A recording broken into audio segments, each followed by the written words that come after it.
আবৃত্তি করছি কবি অপূর্ব দত্তের লেখা কবিতা বাংলা টাংলা। অ্যানুয়ালের রেজাল্ট হাতে বাড়ি ফিরল ছেলে। মা বলল, কোন পেপারে কত নম্বর পেলে? হিস্ট্রিতে মম 84, ম্যাথসে 90।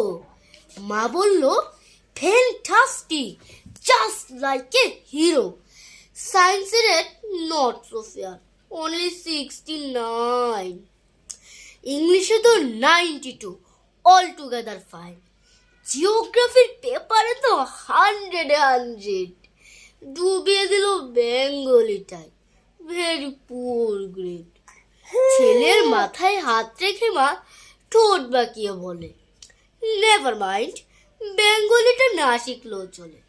বাবা বলল, বেশ বলেছ, বঙ্গমাতার কন্যে, বাংলা টাংলা তো আমার মতো অশিক্ষিতের জন্যে। বিদ্যাসাগর, রবীন্দ্রনাথ নেহাত ছিলেন বোকা, না হলে কেউ শখ করে হয় বাংলা বইয়ের পোকা। মা বলল, চুপ করো তো, ওর ফলটা কিসে?